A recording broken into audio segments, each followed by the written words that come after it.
As I mentioned before, some of the most devastating things that happen to you will teach you the most.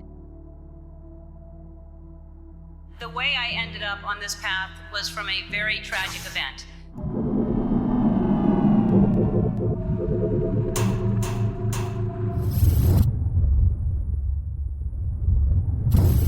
When I finished school, I was completely lost. I had no ambition. I didn't know what I wanted to do. I did everything from I shucked oysters, I was a hostess, I was a bartender, I was a waitress, I painted houses, I sold vacuum cleaners. I had no idea. My girlfriend had been killed in a car accident, and we were living together at the time. My brother's band was performing, and we had broken up. We had fought a lot. She was trying to get me to come back home. I acted like I couldn't hear her because the music was too loud. I was planning on moving back in. I just was trying to teach her a lesson, and I was staying with some friends.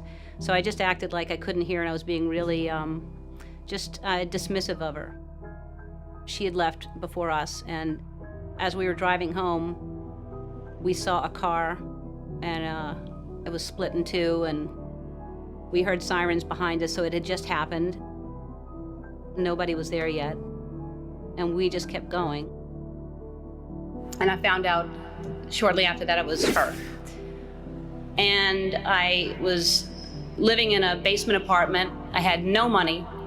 I had no heat, no air. I had a mattress on the floor, and the apartment was infested with fleas. And I was soul searching. I was like, why is she suddenly gone and there are fleas here?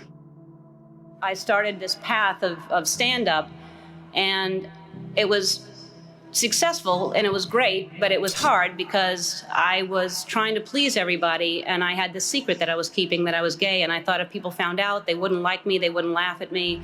So at the time you told your dad, he was with, his new wife, right? And your stepmother. And what happened?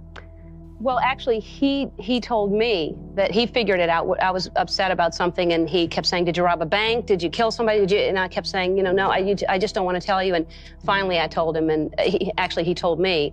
And then they asked me to move out of the house.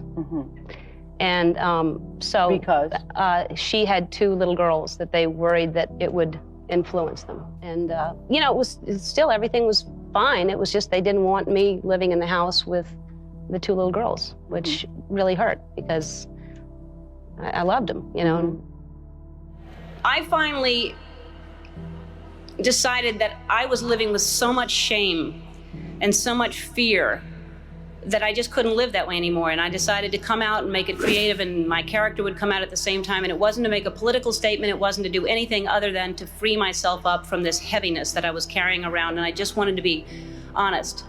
And I thought, what's the worst that can happen? I can lose my career. I did.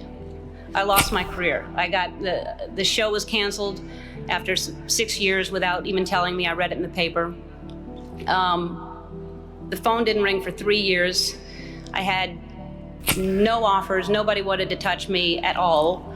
And yet I was getting letters from kids that almost committed suicide but didn't because of what I did. And I realized that I had a purpose, and it wasn't just about me, and it wasn't about celebrity, but I felt like I was being punished, and it was a bad time. I was angry, I was sad, and then I was offered a talk show.